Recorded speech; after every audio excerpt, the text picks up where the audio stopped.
श्रीमद् भागवत महापुराण द्वितीय स्कंद अर्थ पंचमो अध्याय। नारद जी ने पूछा, पिताजी आप केवल मेरे ही नहीं सबके पिता समस्त देवताओं से श्रेष्ठ एवं सृष्टि करता है। आपको मेरा प्रणाम है।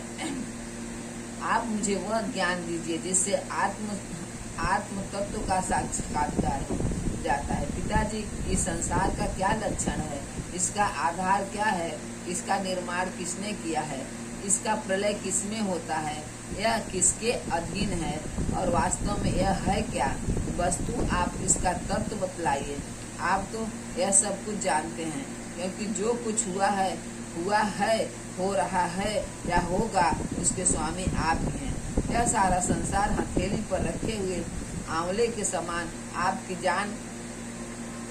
ज्ञान दृष्टि के अंतर्गत ही है। पिताजी, आपको यह ज्ञान कहाँ से मिला? आप किसके आधार पर ठहरे हुए हैं? आपका स्वामी कौन है और आपका स्वरूप क्या है?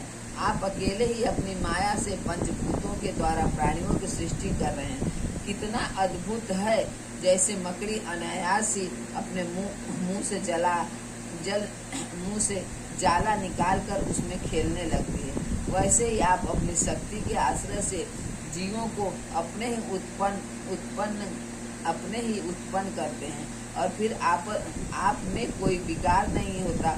जगत में नाम रूप और गुणों से जो कुछ जाना जाता है, इसमें मैं ऐसी कोई वस्तु असत, उत्तम, मध्यम या अधम वस्तु नहीं देखता जो आपके सिवा और किसी ने उत्पन्न किया हो। इस प्रकार सबके ईश्वर होकर भी आपने एकाग्रचित्त से घोर तपस्या की। इस बात से मुझे मोह के साथ साथ बहुत बड़ी शंका भी हो रही है। आपसे बड़ा भी कोई है क्या? पिताजी, आप सर्वज्ञ हैं और सर्वेश्वर हैं। जो कुछ मैं पूछ रहा हूँ वह सब आप कृपा करके मुझे इस प्रकार समझाइए कि जिससे मैं आपके उपदेश को ठीक समझ सकूं।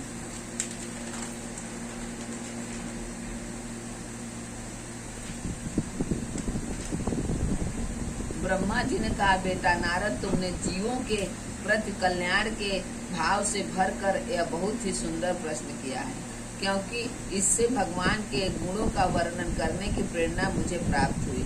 तुमने मेरे विषय में जो कुछ कहा, तुम्हारा वह कथन भी असत्य नहीं है, क्योंकि जब तक मुझसे परे का तत्व जो स्वयं भगवान ही है जान ही लिया जाता है, तब तक मेरा ऐसा ही प्रभाव प्रतीत होता है।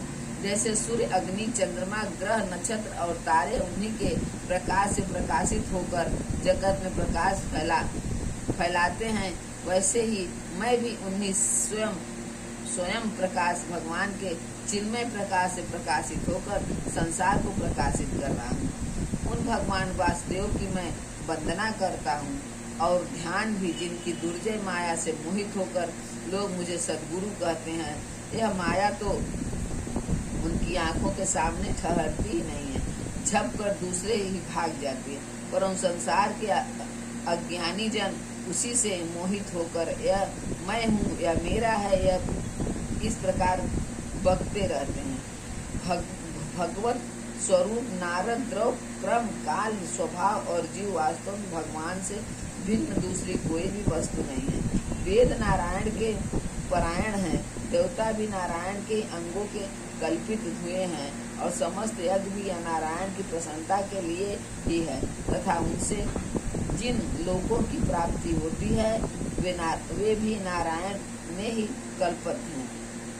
सब प्रकार के विवेक की नारायण की प्राप्ति के ही हेतु हैं। सारी तपस्याएं नारायण की ओर ही ले जाने वाली हैं।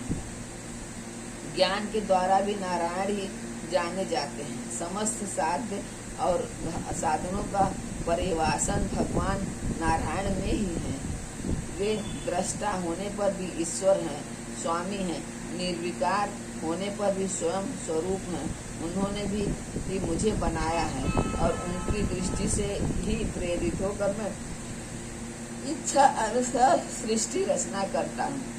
भगवान माया के गुणों से रहित एवं अनंत हैं। सृष्टि, स्थिति और प्रलय के लिए रजोगुण, सत्वगुण और तमोगुण तीन गुण माया के द्वारा उनमें स्वीकार किए जाते हैं। ये ही तीनों गुण द्रव, ज्ञान और क्रिया का आश्रय लेकर मायातीत नियंत्र मुक्त पुरुष को ही माया में श्रेष्ठ होने पर कार्य कारण और कर्तापन के अभिमान से बांध देते हैं। नारद इंद्रियातीत भगवान गुणों के इन तीन आवरणों से अपने स्वरूप को भलीभांत ढक लेते हैं, इसलिए लोग उनको नहीं जान पाते और संसार के और मेरे भी एकमात्र स्वामी वे ही हैं। मायापति भगवान ने एक से बहुत होने की इच्छा होने पर अपनी माया से अपने स्वरूप में स्वयं प्राप्त काल, कर्म और स्वभाव को स्वीकार कर लिया है। भगवान की शक्ति से ही काल ने तीनों गुणों में क्षोभ उत्पन्न कर दिया है, स्वभाव ने उन्हें रूपांतरित कर दिया है और कर्म ने महत्व को जन्म दिया है। रजोगुण और सतगुण की वृद्धि होने पर महत्व का जो विकार हुआ उससे ज्ञान, क्रिया और द्रव रूपतम प्रधान विकार हुआ, वह अहंकार कहलाया और विकार को प्राप्त होकर तीन प्रकार का हो गया। उसके वैगारिक तेजस और तामस। नारद जी वे क्रमशः ज्ञान शक्ति, क्रिया शक्ति और द्रव शक्ति प्रधान हैं। जब पंच महाभूत के कारण रूप तामस अहंकार में विकार हुआ तब उसने आकाश की उत्पत्ति हुई। आकाश की तन, मात्रा और गुण शब्द हैं। इस शब्द के द्वारा ही दृष्टा और दृश्य का बोध होता है। जब आकाश में विकार हुआ तब उससे वायु की उत्पत्ति हुई। उसका